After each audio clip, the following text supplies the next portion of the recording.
Good afternoon, everybody. Welcome back. This afternoon I'll be reviewing Bond Number 9's Riverside Drive. This fragrance was created in 2003. It's classified as a woody, and the nose behind it is Maurice Rochelle. He is known for a few hits in the fragrance community, such as New Harlem, Nautica Voyage, Musk Ravageur, and Rocasman. When I first sprayed this fragrance on, something doesn't quite smell right.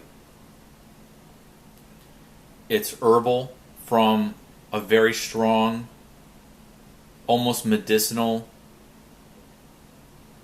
basil note. It's very green. There's a brightness here. And from what I can gather, there's more of a green pineapple leaf note in the introduction than the actual pineapple fruit itself, where it gives it even more greenness. It's sour. It's a sour herbal opening, and that sourness really goes on and on and on for hours. So if you like green sour fragrances, then stay tuned.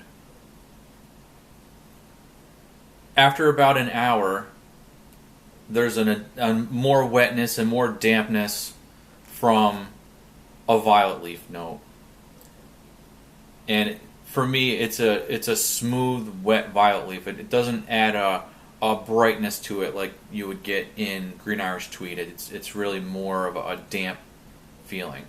So how I can relate this one is if someone took basil, iceberg lettuce, and cabbage, and they put it into a blender, and they blended it all together, discovered that it didn't smell very good, threw it out in the yard, and let it bake in the sun for an hour or two.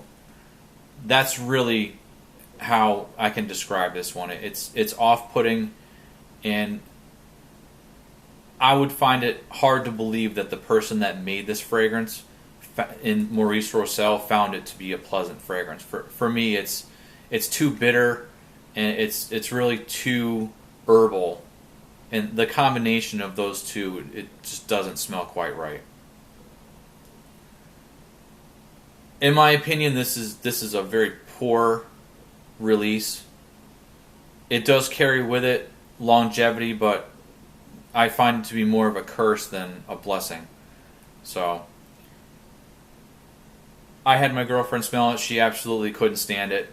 She thought pretty much the same thing as I did. It smelled like nasty vegetables. It's really quite gross, to be honest. On top of all that, this fragrance doesn't really have much dimension to it. I find that it's fairly flat in how it progresses. It's clunky. It starts out strong, herbal, then it gets more wet with the violet leaf, and then it's a sweet, musky, soft violet leaf at the very end. It's very boring. It's not interesting in the least. So I cannot recommend it. Do not blind buy this.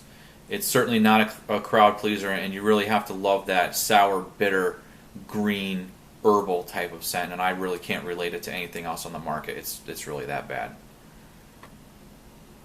If you own this one and you think otherwise, please let me know in the comments section. I'd be really curious to hear your view on this fragrance.